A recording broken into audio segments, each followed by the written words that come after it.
Welcome to the Fintech Scaling Show.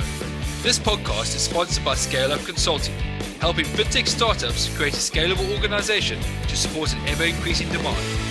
When you're ready to grow, reach out to us at richard@scaleupconsulting.co. Now, over to the show with Richard Doherty, founder and host.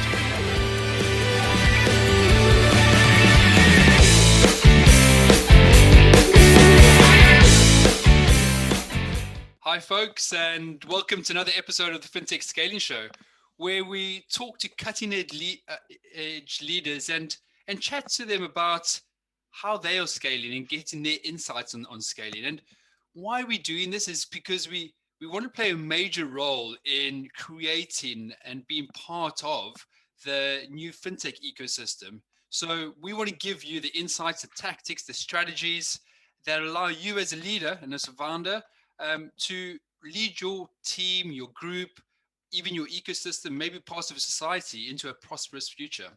And today we are super excited to have Paolo on the show. Paolo is the co-founder and CPO at Salarify. Paolo's got an extremely interesting background. He's worked at Google, done a stint there for I think 10 or so years.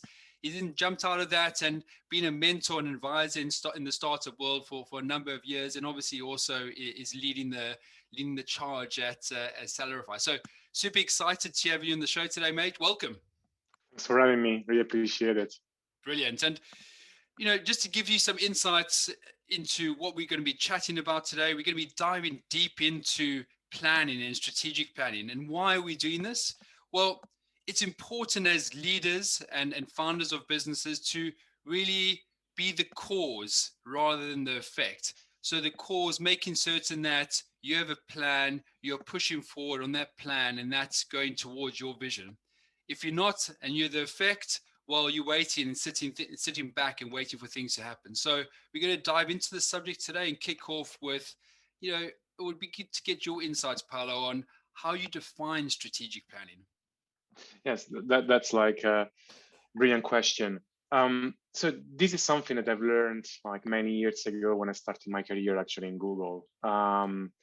Google as a company, as you guys know, like it has been developing many different products. And when you start developing so many different products, it's very important that you have a key focus on strategic planning, because you might end up spreading yourself too thin. So generally speaking, the way I approach strategic planning is really like focusing on the next 5 years, thinking like it's where I want to be it like as a company, as an individual in 5 years from now. So let's say on September, in 5 years from now, I want to be here.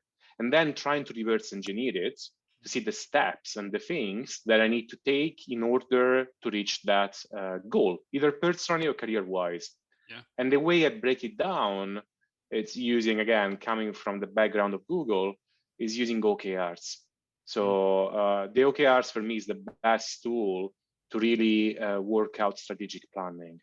So that's usually the way I approach it, said, but personally and career-wise as well. Okay, so the definition is, coming up with a big ambition. 5 years is a long time. Coming with a big ambition and being able to break that down into sizable chunks that allows us as leaders to actually action this stuff. Absolutely. Because psychologically also it's important to have like a long-term vision. Yeah. But the long-term vision, if it's too ambitious and like you don't break it down into smaller chunks or units of work, might create a paradox of like decision paralysis, in the sense that it is too far away, too big for you, and you feel like it's impossible to achieve. It's the same thing as climbing Mount Everest. If you look at the summit, they say, I need to be there in 5 days, you will be overwhelmed, even though you know that you have that direction of going up to Mount Everest or summit. But then if you start breaking down and say, okay, my plan is in the next day, I'm going to be at 200 meters, in the following day, and so on, then it feels like, so in a way, you still have the sense of direction, your North Star, but it's way easier to tackle it, right? By having these smaller chunks or units of work. Yeah, I like to call this, you're causing things to happen. Yes. You're day by day, week by week, month by month, you're stacking. and you're going forward to that Everest, that North Star, or that strategic plan or vision that you had. Absolutely. And if you look at that vision, and then you're breaking it down, how do you as a leader, this is a big one, right? How do you as a leader, and then maybe one level below, as a team leader, motivate yourself and your team to consistently strive towards that Everest, that North Star, and that sort of strategic vision? I'm a big fan of democracy generally, and leadership through democracy. 100%. So, if what when you say leadership through democracy, what do you mean by that? So what I mean by that is that, so when I look at the 5 years plan, right?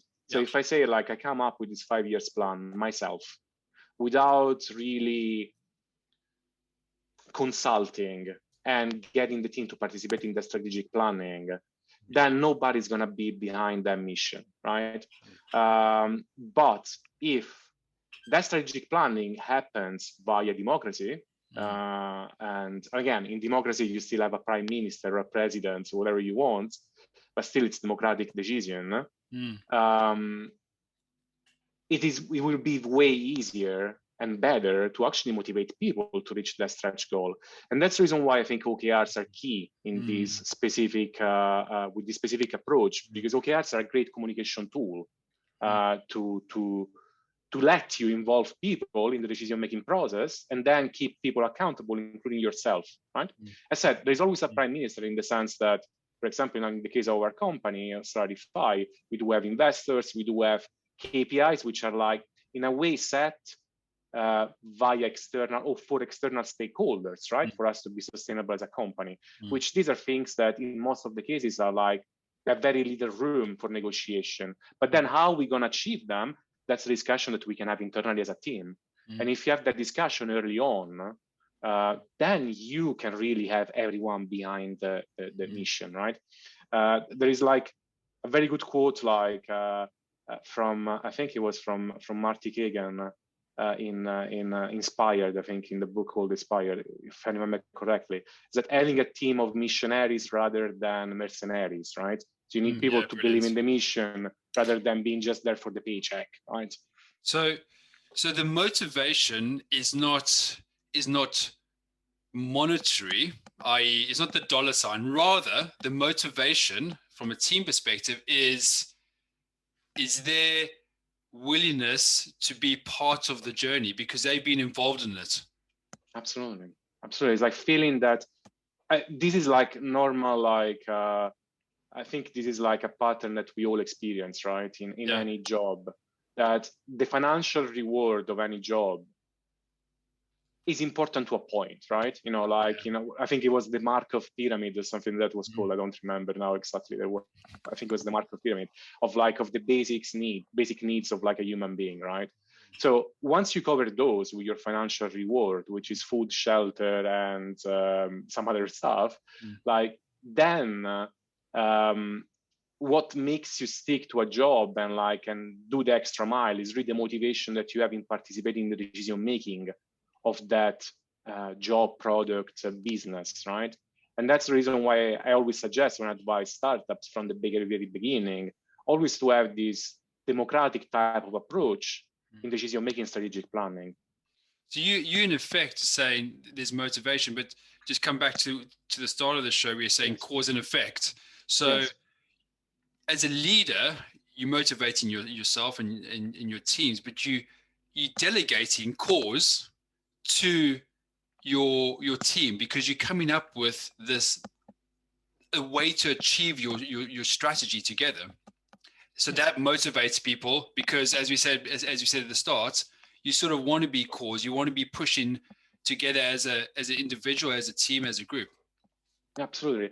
And really, to that point, one great advantage of having this sort of like crowdsourcing of the strategy, so to say, is that obviously 10 brains, 20 brains are way more powerful than one, right?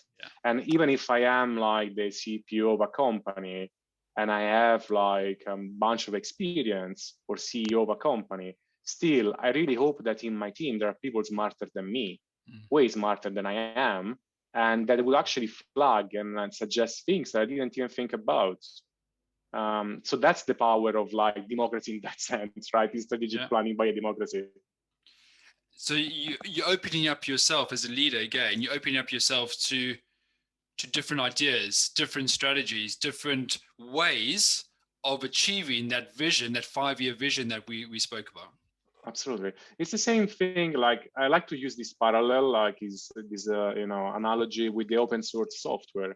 In a way, you're like opening up your source code through the team to the team, and by doing that, you actually have a lot of like useful feedback and input.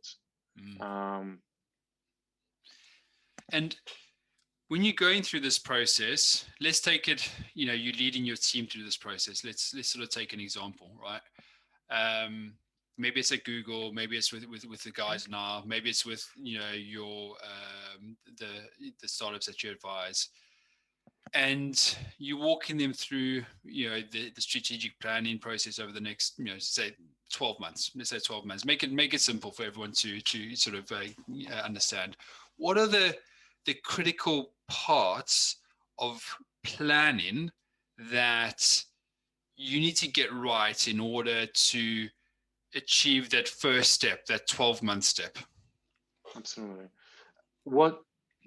I would say that the key pillars in the strategic planning, and I'm approaching it always from a product angle, right? So whatever company I'm advising, working with, and so on, I always try to push them into the product idea, because whatever we build is always a product, right? You can call it service, is the same.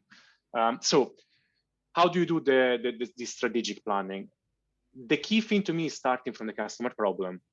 So what is the customer problem that we want to address in the next 12 months, 5 years, be it whatever time frame it is, and how we're gonna generate financial, let's call it business value for us as a company. And the business value in most of the cases is financial value. So how we're gonna generate revenue, but can also be that, like, I don't know, we want to be extremely visible from a branding point of view, or, we're working on a different mission, and so on, right? So this is the first step. It's really understanding what is the thing that we're tackling as a customer problem, and how we're going to generate business value out of it. So already to answer these two first questions takes quite a bit of research, because you need to speak to customers, you need to understand what is the thing that you're addressing, and like how you're going to generate like this customer value, right? For them and then for us as a company. Once you nail down that, just quickly, because I think it's a good, and sorry to interrupt you. You mentioned that the first step takes a bit of research. So if you could just give a bit of insight into, maybe 2 or 3 things that you need to do in order to complete that research. Absolutely. So this is what you would call a product discovery phase, but to me it's broader. It's more like a business discovery at that point, much more than a product. But in the industry, it's called product discovery normally. So the way you can do this is very simple. Okay, so you have like certain assumptions regarding customer problems. So let's say that I am researching, I'm building a company. I have a company that is addressing, let's say, a customer problem, which is, I don't know, like financial health, right? Financial fitness. Okay. So we are tackling a customer problem that is people are getting more and more in debt every day. Okay. So this is like our assumption. So we do think as a company, backed by some research that we did online, just by looking up things. And this would take 3-4 days just to kind of like nail down some assumptions and think about a customer problem, right, that we want to tackle. After we do this initial preliminary, let's say, self-analysis, then we go off and talk to potential customers. So people that are like, we think that they have that problem. and go through like questions with them to understand if the problem that we think exists really exists. And there are different techniques of doing this, right? You can ask like open-ended question, more specific questions. There are like there's plenty of research and tools out there to do this type of interviews. Interviews could be phone calls, could be questionnaires online, could be like many different ways. But in a way, this is like an early stage testing of like our customer problem assumptions. And these shouldn't take more than a couple of days, right? To complete all the interviews and collect all the intelligence out of it, the analytics. After that, we have a clear understanding of what the customer problem is, or at least we have some clear assumptions about it. And then we think about the solution. And to think about the solution, my approach is usually like via design sprints. I'm not doing the full cycle of design sprints, the 5 days, but I'm just doing the first day, which is basically you're mapping out the different steps and potential solutions. With that, we pinpoint what in the next 12 months out of the customer journey we're gonna do, thinking about the North Star, which is the end state, and maybe in the 12 months, we can tackle only one of the circles there. And that with that, we have a customer problem and we have a potential solution that we're gonna be working on in the next 12 months. And then we break it down. Nice. Okay, brilliant. Thanks for providing some insights. Okay, so that's step one. And also we unpack step one for you. So on to step two now. So after that, after we get this customer problem and potential solution mapped out, then we start the breaking down into like a strategy, right? So we talked about 12 months. Then we look at OKR's definition. As a team, we gather. We have like a session, and usually the way you do this is like at least in a startup of like 20 people, you can literally have a meeting and discuss this. In a larger organization with like, let's say hundreds of people, you have to break it down, which means that usually you work with the head of the departments. So say we have this customer problem, I would work with the head of product, head of technology, head of sales, head of like so on, to discuss and have this strategic session to define this, would be called a top line OKR, which is 3-4 OKRs that you have as a company for the next 12 months to address that customer problem and achieve that business value generation. After that session, which it's literally like a day, even less, probably half a day, then you have a clear strategy for the next 12 months. Next step is for each department, as said in a large organization, to take these, let's say, top line OKR that they have and break it down into quarterly OKRs for themselves, assigning objective and key results owners and so on. And then you work it through. Okay, cool. And then once this is all done, how do you, I don't want to say track, because track's just so, maybe it is the right word. I'm going to say monitor. Let's say monitor. How do you monitor the ongoing performance of the plan across departments? Absolutely. So let's look at the case of the larger organization, because small organizations is way easier. Larger organization, generally speaking, what you would call an OKR rhythm is in setting up the OKRs on a quarterly basis, and as you said, monitoring the effectiveness of those OKRs at least 3 times in a quarter, which means at the beginning of the quarter when you set them up, in the middle of the quarter, and at the end of the quarter. And throughout this process, you rate your performance against those objectives and key results. So again, the way you would do it in a large organization is that at department level, the head of the organization would have these, let's say, 3 meetings at the beginning of the quarter, in mid-quarter, end of the quarter with his staff to discuss like the performance of the OKR. So how you're doing. So one key thing here is that is important to remember is that OKRs are not a performance management tool. So OKRs are a communication tool and a way for us to make sure that we are doing the right thing to achieve that end goal, that North Star. But if there is somebody owning an objective or a key result that is not performing, we really need to make sure that we are not coupling immediately that with performance management. Okay, I get it. So just let's bring it down to the engine room now, because there's stuff, there's a strategy, there's the OKRs, we split it out into departments. On a day in, day out basis, what are you doing as a leader, and what is the leadership group doing to make certain that gradiently, day by day, week by week, you are moving towards that 12-month target? And what I'm not, you're not going to be chasing people up and going, listen, Sally, have you finished that? On a piece of code? But is there, what I'm looking for, is there maybe an approach to helping the team organize themselves such that they are moving forward as we all want them to move forward? Yes, absolutely. This is actually like one of those questions that often comes up when I'm like working with startups and helping them set up OKRs. It's like, how are we going to do it? There is one framework which I use, and I learned actually like in my career many years ago, which is called conversation feedback and recognition or reward, CFR. Yeah. So what that means is you're not going to chase Sally every day, like, have you done your homeworks, right? Have you done like your piece of code? Have you developed your piece of code? But you as a leader, which in most of the cases you're also a people manager, you need to constantly engage with your team. So how do you keep track of things happening, right? How do you make sure that people are delivering on the work like that they do, that they're supposed to do based on the OKRs?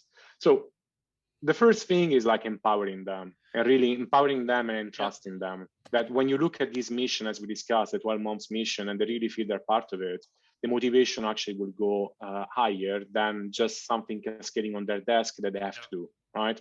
So that's like one thing which I think is the foundation. Then from a management point of view, with the conversation, feedback, and recognition approach, you as a leader, you have to weekly meet with your staff members, all of them, spending at least half an hour a week with them, discussing these things. So it won't be like, Sally, did you write the code as we discussed? It's more like, Sally, what is the progress that you made against that OKR that we have for this quarter? What is blocking you from doing from completing it? How can I help you? What are the things that you're more worried about? What are your concerns? And having that conversation, the C, where actually you have a feedback session, the F, where Sally will give you feedback and saying like, by the way, like this OKR was poorly written, or I'm dependent on these other things that are not moving. Can you help me? But also you can provide feedback as a leader and say, okay, I think Sally, you should probably look at this thing in a different way. And then at the end of the quarter, there is the R, which is the recognition or reward, which is not necessarily financial reward or recognition, but could also be part of that, right? So that's the way you will manage it, like on the floor, I would say. And what about as a leader yourself, taking away the team for a second? So the team's moving, Sally's doing a job well. If there's a Sally there, we do like you. Don't worry about it. What do you do on a day in, day out basis? How do you organize your world so you as the CPO, the co-founder, you moving your stuff forward? Yes, absolutely. So I'm gonna talk about the way I do it, right? And I try to, and I think it's working well, at least. So the way I usually do this is like, obviously you are, as a leader, you can be distracted in your mission as a leader by many different things, right? It's a bit like Ulysses, like going through the silence, and you have to, in a way, you have to become deaf to distractions, but also you can't be numb to external input. So this is like something which is like a tricky balance that you need to strike there and learn how to. So what I mean with that is, for you as a leader, you have a clear strategy ahead of you, which is in your OKRs, right? Your OKRs are defined as a leader, as a company, as a business unit. And in a way, you could say, anything that is not in my OKRs, I'm not listening to, I'm not paying attention to. But this is a big fallacy in the sense that there might be external feedback and external input that actually is telling you that those OKRs are wrong. So this is like a fine art, a fine balance of saying, this is my direction and strategy, but I also need to be open to external input. So you need to, and this is something that you actually unfortunately learn with experience. In learning what is, let's say, like a mirage, like an illusion, versus what is important to listen to. The way I do it, which is a very simple way of like understanding if something is a real or a distortion in a way, is using like a cost benefit analysis. So when something, so let's say I have my strategy and I have my 3 points in my strategy of things I need to work in the next 12 months. Something new comes up. I simply do a cost benefit analysis with 100 points to be assigned to the cost, between the cost and the benefit. And if the cost is higher than the benefit, I simply don't do it. Nice. So a bit analytical going into it, and then taking a look at, the different parts of the problem statement in this case. Yes, and this is something very simple tool that, and I think it's called the Eisenhower matrix, which is the the return and investment. So it's like 4 quadrants where you put return and investment in 2 axes. And if something is like high return, high investment, you might think about it. If it's basically low return, low investment, again, you work out these 4 quadrants, and with the cost benefit analysis, that can help you a bunch to understand if something you should look more into or not. But in any case, even if it's like something that you want to look into, I always suggest people not to jump straight into it, but again, go through the same process of customer problem, solution, understanding all of this before saying we drop it and we do that.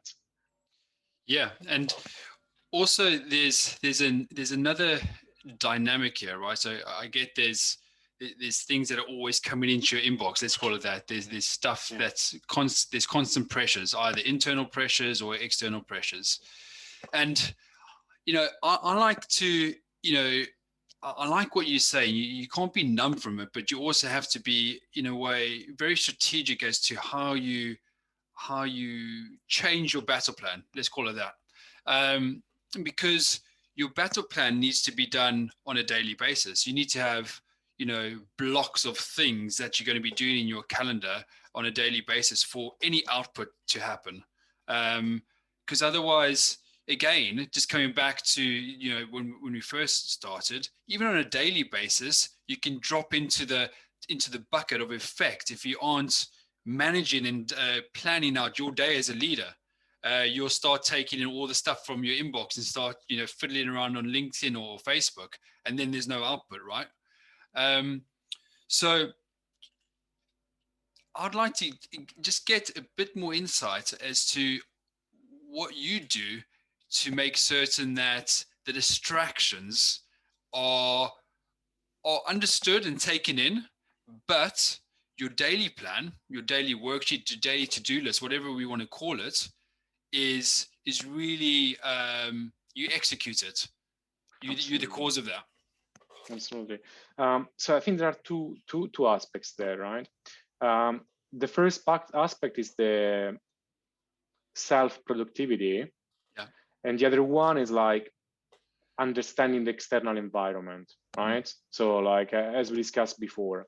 Yeah. So regarding the understanding the external environment, an analytical approach, as we described, like the cost benefit analysis, and this matrix of like high investment, high return type of thing could help. Yeah. But you need to be mindful of not ending up in a decision paralysis where the analytical thinking doesn't make you take bold decisions, right? So in a way, you can spend a lot of time in any matter on life doing analysis, but sometimes there are things that you don't know, you simply don't know, and you need to trust your own judgment and take a risk, right? Knowing that you're taking a risk. So this is like one thing to kind of moderate the external input. Then from a personal productivity point of view, let's say personal focus point of view, I really loved I don't know if you heard of this book called Deep Work. Yeah. It's a great book, and that helped me a lot, really structuring my day and my work to be the most effective. So generally speaking, I'm not the type of person constantly on emails. I don't have my email like always switched on. Actually, I don't check emails so frequently. I check them I try to check them, I don't know, 2-3 times per day. We use Slack as a communication tool, but again, I'm not like constantly on Slack. So I usually use my calendar in a way that I block units of work when I need to do things, and I'm not available. I'm completely offline.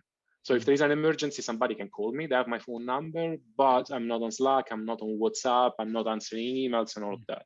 And this allows me to really do the work that I need to do, right? And achieve that mission that I have. Yeah, that's perfect. And how has this helped you? Having that structure, just personally, how has that helped you as you've grown your businesses, and also obviously your outside activities, because you are an advisor and mentor to other startups? Excuse me. So that helped me a lot structuring. So what I would say is that let's use the example of before I was using this approach, right? Before I was using this approach, I ended up working like crazy amount of hours and being extremely tired and not so effective. Whereas when I started using this approach of blocking units of time in my calendar and really being strict with that helped me, actually gave me the opportunity to take on additional things within my company, but also with advisory and so on, without increasing exponentially the amount of hours I work. So I do have a good, I would say, even the work-life balance is like, I think is an obsolete concept, but I don't work like 12 hours a day. Never. I think in a day, if I work 6-7 hours is like a most. That's my brain capacity. I can't work more than that. Yet I'm CPO of a startup. I'm advising another startup. I actually have a restaurant with my girlfriend, and I also do like mentorship in a number of different programs, which take time. And I do this simply by focusing on important things and using my calendar as my tool, right? And having like a routine, like for example, after 6 p.m., I'm not like working. After 7 p.m. usually, I'm not working, so I'm not checking emails. I'm not following any of that. On my phone, I don't have Slack. The emails are not synced. And these are all things that allow you also to give me brain space to then be more effective.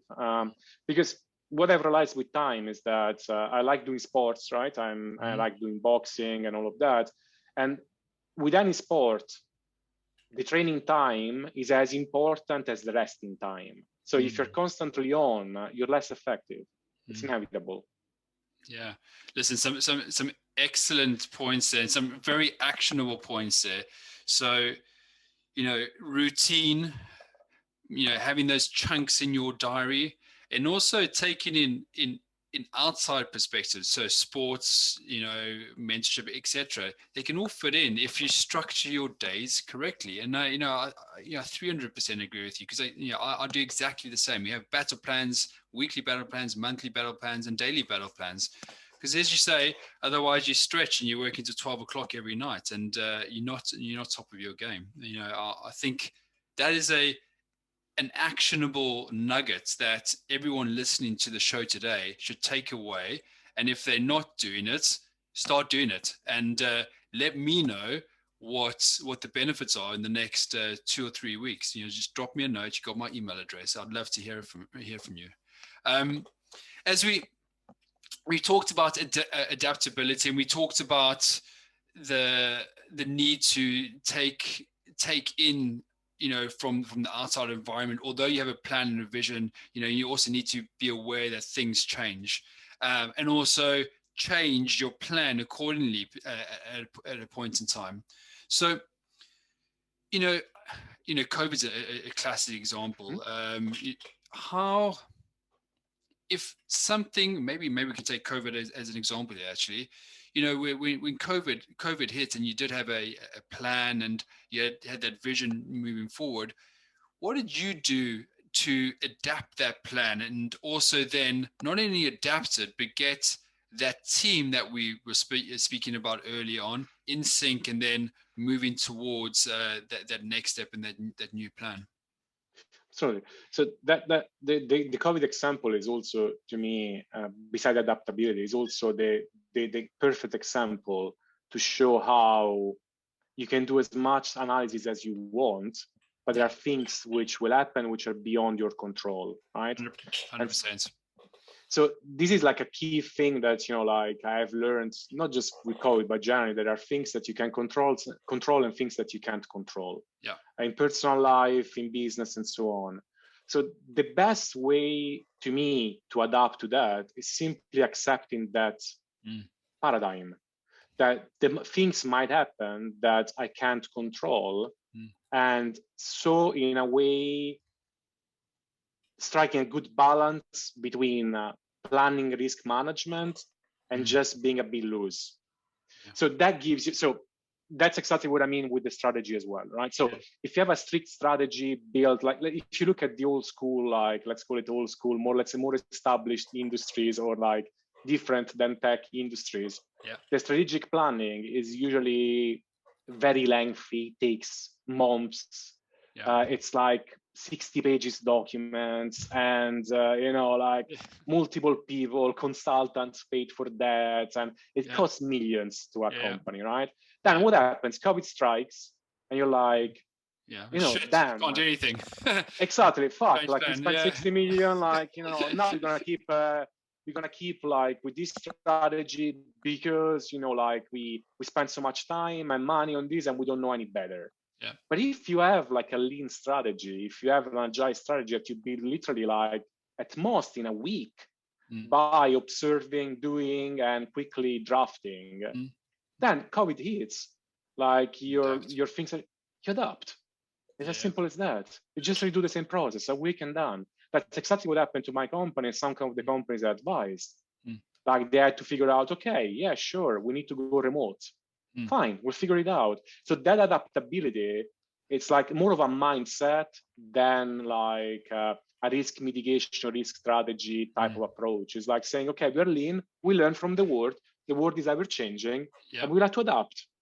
I like it. I like it a lot. And as you look forward into the future, what factors are you guys considering, and what questions are you asking as a leadership as you move forward and you grow up and you scale to different countries and different parts of the world? That's actually that's very timely because we're going through that process now as we are going internationally with our company and product. So the way we approach, so again, this is something that I've learned in my previous life as an employee of a very large company. Strategic planning for internationalization, to me, follows the same footstep of general strategic planning. So if we look at the case of Salarify, we're looking at certain markets to go and launch in the next 12 months. And these markets are, one of the first markets that we're going to be tackling is Italy in the next 6 months. So how we approach the internationalization and growth, from the angle, very simply. Again, same story. We went on. We tried to understand from a KPI point of view.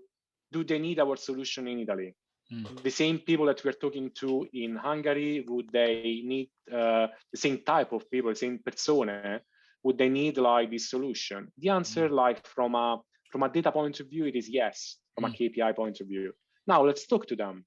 Let's ask them some questions. Would they be interested in this solution? Yes. Okay, that's good. So now let's plan it. What is the best solution for Italy? Because obviously a product needs to be customized according to the market needs. Okay, so let's define this product. Let's build it up. Let's try to talk to our customers early on before we build it. Let's get some feedback. And with that, we follow the same approach. And again, like that's what I learned in Google, in my experience, and it tends to work. It's actually quite simple. Like it's not that difficult. And the key thing that like I tend to suggest to startups when they go internationally is find your customers before you go there. So by doing this product discovery, you already talk, like in our case, we talk with financial institutions, large employers, which are let's say the paying customer, right, of our product.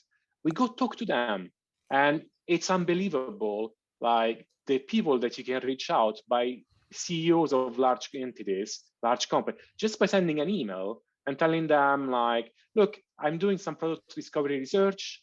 I would love to know about the market. You have a bunch of experience. Do you mind having like a chat, 10 minutes? I'm not selling anything. I'm just doing research. Like, it's unbelievable. Like, you have like a response rate of like 80%. Brilliant. Yeah, so it's a very simple thing, right? Like, but it works well. And then with that, you can start developing your product, and you already have customers. Yeah, brilliant. And like we said, go and talk to your customers. Go find your customers before you jump into the ocean, right? Such an important point that we all need to be aware of and understand. Absolutely. And what's outside of this and outside of that, what we just spoke about, what's the one thing that you would highly recommend to listeners that are starting out and scaling up their businesses? And it could be on the personal side, and also could be on the professional side. What's that one nugget of wisdom that you would like to give out to our listeners today? So I will actually start with the professional, let's say with the business side, and then with the personal side. The business side is, as I was mentioning just in the previous answer, talk to your customers.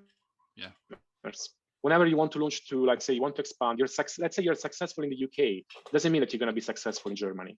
Before you, or vice versa, before you start any internationalization campaign, product development, go talk to the customers in the country. Understand if they have the same problems, if they want the same solution, what is the pricing point. All of these things you can simply answer by talking to the customers. And that's enough to talk to, depending in the industry, in the segment. In the B2B, it's enough that you talk to 10 potential customers. In the B2C, it's a bit bigger. So you can use surveys and all of that. But in any case, talk to your customers before you do anything. So that would be my advice from a business development point of view.